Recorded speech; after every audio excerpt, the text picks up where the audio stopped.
예레미야 26장 말씀을 보겠습니다. 먼저 지금 예레미야가 당시 유다 백성 모두가 타락의 길로 접어들었지요. 하나님이 없는 듯 그렇게 사람들은 살고 있습니다. 자신들이 선택받은 하나님의 백성이라 하면서도 하나님은 전혀 개의치 않고 신경도 안 쓰고 자기들이 하고 싶은 대로 자기들 형편대로 그냥 막 살아갑니다. 동물처럼 자기가 원하는 대로 자기가 유리하고 좋은 쪽으로 그냥 그렇게 살아가는 거죠. 그렇게 사는 것을 이 예레미야가 참 가슴 아파하고 또 힘들어합니다. 그게 왜 그런가 하니 하나님의 백성, 하나님을 통하여서 은혜를 받은 자들이 사실은 죄를 짓기란 것은 참 힘든 것 같아요. 어디 가서 다른 사람을 해코지하거나 이런 거 하기가 참 힘들어요, 사실. 왜냐하면 하나님이 살아계신다는 사실을 알기 때문에 그렇죠.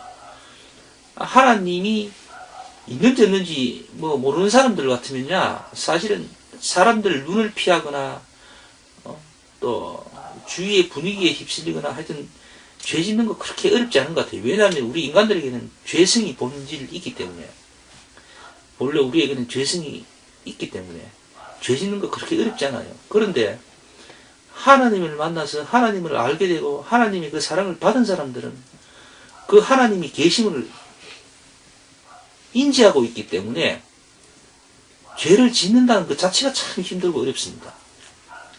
오늘 이 예레미야도 그런 것 같아요. 지금 현재 26장 말씀에 지금 이 보이는 내용을 봐서는 지금 예레미야가 이전에 벌써 유다 백성을 향해서 하나님이 말씀을 12번이나 선포를 합니다. 하나님께서 우리에게 큰 징계를 주시고 심판할 것이라. 너희들은 회개하고 돌이키라. 이렇게 계속 얘기하고 있습니다. 그런데 당시 유다 백성들이 어떻게 했죠? 아주 콧방귀도 끼지 않습니다. 오히려 예레미야는 굉장히 위험한 처지에 계속 놓입니다. 정말 목숨이 아주 위태롭고 말이죠. 그때마다 또 다른 하나님의 은혜로 그 위기를 모면하기도 하고 그러는데, 어쨌든 이렇게 십자가의 길을 간다는 것은 쉬운 것이 아닙니다. 굉장히 힘들고 어렵고 위험합니다. 그래서 우리가 이 말씀을 통해서 봤을 때에 정말 이렇게 고난의 길, 십자가의 길을 우리 스스로의 어떤 노력이나 또는 열심이나 또 우리 스스로가 갖고 있는 작은 능력으로 이렇게 십자가의 길을 갈 수가 있을까 하는 거지요. 그 부분에 대해서 잠깐 생각을 해봤으면 합니다. 그래서 오늘 이 말씀에 등장하는 예레미야는 과연 어떤 사람인가를 잠깐 한번 봐야 될 것 같아요. 그래서 이 예레미야 1장을 한번 잠깐 볼까요? 거기 보면은 예레미야가 어떤 사람인가를 잠시 살펴볼 수가 있어요. 1장 5절 말씀부터 읽어드리겠습니다. 내가 너를 복중에 짓기 전에 너를 알았고 네가 태어나서 나오기 전에 너를 구별하였고 너를 열방의 선지자로 세웠노라 하시기로 내가 가로되 슬프도소이다. 주 여호와여 보소서. 난 아이라 말할 줄을 알지 못하나이다. 여호와께서 내게 이르시되 너는 아이라 하지 말고 내가 너를 누구에게 보내든지 너는 가며 내가 네게 무엇을 명하든지 너는 말할지니라. 너는 그들을 인하여 두려워 말라. 내가 너와 함께하여 너를 구원하리라. 나 여호와의 말이니라 하시고 여호와께서 그 손을 내밀어 내 입에 대시며 내게 이르시되 보라 내가 내 말을 네 입에 두었노라. 보라 내가 오늘날 너를 열방 만국 위에 세우고 너를 뽑으며 파괴하며 파멸하며 넘어뜨리며 건설하며 심게 하였느니라. 이렇게 되어 있습니다. 지금 이 말씀을 봤을 때, 방금 읽은 이 말씀을 봤을 때 예레미야는 두려워합니다. 사실 그렇지 않겠습니까? 모두 다 하나님을 등졌습니다. 우상을 섬기고 타락의 길로 접어들었죠. 그런 국민들을 향하여서 회개하라고 합니다. 예레미야는. 그러면 어떻게 해요? 돌마다 죽거나 아니야말로 예수님처럼 십자가에 달릴 수도 있을 거고 아주 위험한 지경에 죽을 위험에 놓일 수도 있는 거잖아요. 모두가 반대하는데 자기 혼자 옳다 그러면은 정말 그 길이 쉬운 건 아니잖아요. 더군다나 당시 나라가 엉망이지만 그래도 왕이 있을 거고 군대가 있을 거고 말이죠. 그런 권력들이 있을 거단 말입니다. 그런데도 불구하고 하나님의 말씀을 들고 회개하라고 대놓고 이야기합니다. 그게 쉬운 것이 절대 아니죠. 십자가의 길이라는 것은 정말 상상하기 어려울 정도로 참 위험하고 험한 길일 수도 있습니다. 그래서 예레미야는 자신이 지금 처한 상황이 너무나 황당한 거죠. 현실에 보이는 자기 눈앞에 보이는 모든 일들이 생각해보니까 기가 막힌 노릇이잖아요. 한마디도 하기 전에 당장 죽을 수도 있는 그런 상황이 되는 거 아닙니까? 두려운 거예요. 예레미야는 못한다고 합니다. 방금 여기 읽었듯이 예레미야는 하나님께 이렇게 이야기하잖아요. 나는 아이라고 합니다. 아이가 되어서 말을 못한다고 그러잖아요. 사람들에게 말하라 하는 하나님 말씀을 듣고는 하나님, 나는 아이입니다. 아이. 나는 지금 말을 못합니다. 이렇게 이야기하는 거예요. 그 사명을 감당 못하겠다는 거죠. 나는 정말로 연약하고 죄 많은 자고 부끄러운 자입니다. 이렇게 사실대로 이야기하는 거예요. 그래서 그것을 피하려고 합니다. 회피하려고 합니다. 근데 하나님께서는 뭐라 그러죠? 이렇게 말해요. 내가 너를 복중에 짓기 전에 너를 알았다 그럽니다. 태어나기 전에 벌써 하나님은 예레미야를 선택했다는 거예요. 벌써. 우리가 하나님을 지금 이렇게 예배하고 하는 거, 하나님을 아버지라고 그러고 하나님을 찬송하고 이러한 모든 모습들이 거저된 것이 아닙니다.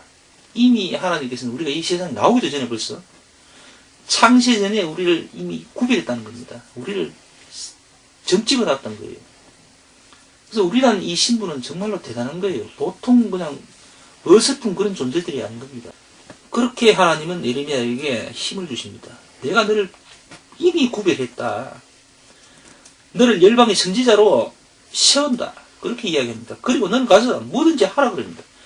내가 네 입에다가 말을 두겠다는 거예요.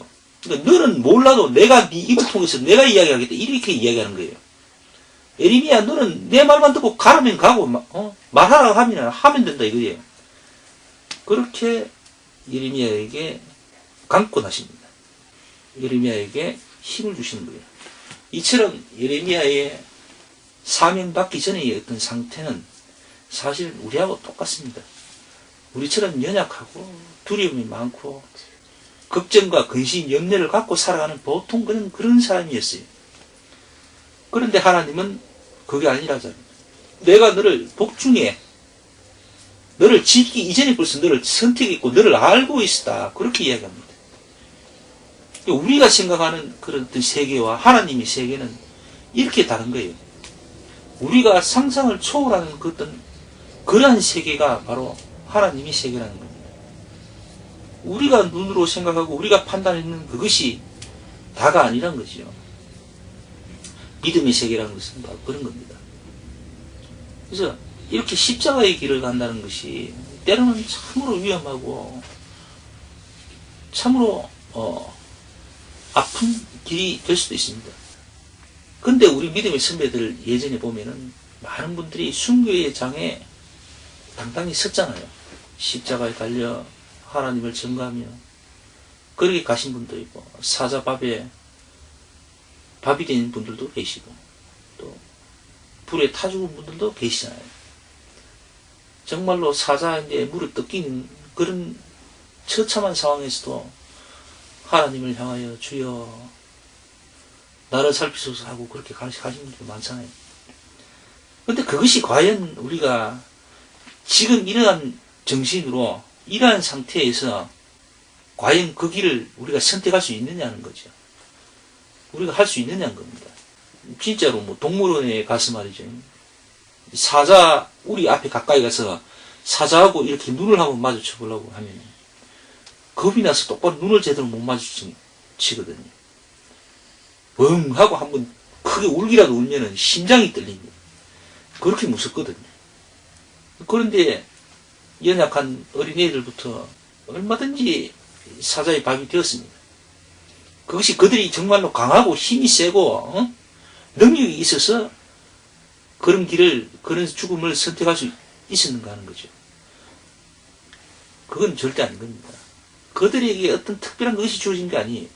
단지 그들에게는 하나님의 은혜가 임했다는 겁니다. 쉽게 말해서 성령의 감동과 주장이 있었기 때문에 그것이 가능하다는 거예요.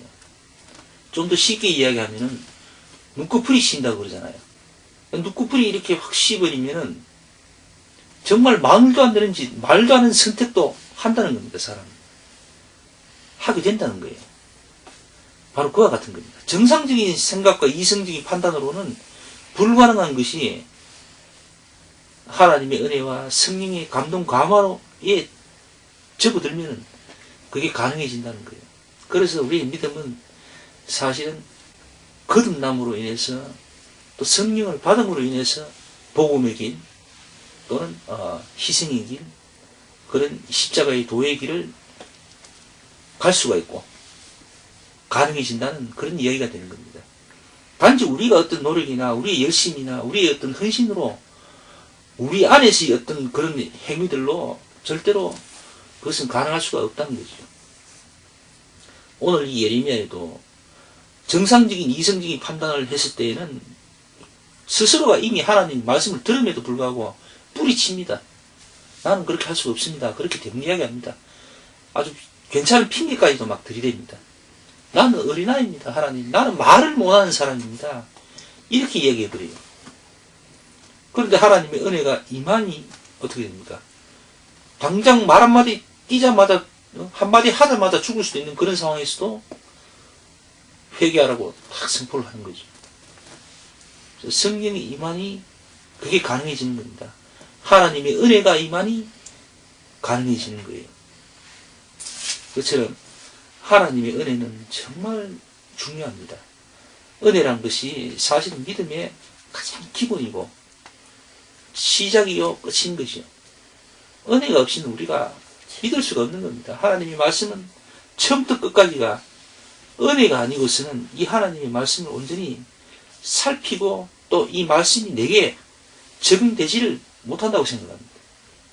그냥 하나님의 말씀은 말씀이고 나는 나인 것이지 은혜가 없으면 그렇게 되는 것이 분리될 수밖에 없는 거죠. 그러나 은혜가 있으면 하나님 말씀이 곧 내 삶에 이루어지고 내 삶에서 하나님 말씀을 확인하게 되는 거고 그렇게 되는 거예요. 그래서 그 은혜란 것은 결국 오늘날 같으면 성령의 은혜, 성령의 인도, 성령의 감동, 감화 뭐 그런 거죠. 오늘 이 26장 말씀에 나오는 이 예레미야는 정말 우리와 같이 연약한 사람이었습니다. 그럼에도 불구하고 하나님의 말씀을 하나님의 심판 메시지를 12번이나 선포를 했습니다. 그렇게 착실히 충실히 하나님의 말씀을 자신의 형편과 상황을 살피지 않고 당당히 선포했던 이 예레미야 정말 우리가 생각해 봐야 될 인물이고 또 우리가 참으로 본받아야 될 그런 어떤 면목에 있는 그런 선지자라고 생각이 됩니다. 오늘 말씀도 말씀이지만은 오늘 우리 앞전에 불렀던 찬송가 135장 갈보리 사기에 이 가사가 참 가슴이 와닿는 게 다시 한번 불러볼게요. 갈보리 산 위에 십자가 섰으니 주가 고난을 당한 표라. 험한 십자가를 내가 사랑함은 주가 보혈을 흘린 일세 최우승 이를 얻기까지 주의 십자가 사랑하리. 빛난 멸류관 받기까지 험한 십자가 붙들겠네. 아멘. 오늘 이 찬송처럼 정말 하나님의 은혜를 우리가 생각하면서 험한 십자가 우리가 붙들어야 될 줄로 믿습니다. 세상의 안락과 세상 주는 어떤 기쁨, 그런 것을 찾을 것이 아닙니다. 우리가 짊어져야 될 십자가는 참으로 험하고 고통스럽고 위험한 겁니다. 그 그리스도인으로서 그 십자가를 붙듦이 마땅합니다. 세상의 부귀와 영화, 우리하고는 사실은 별개의 문제입니다. 우리하고는 거리가 멀어요. 자, 오늘 말씀 여기서 마치겠습니다. 기도합시다.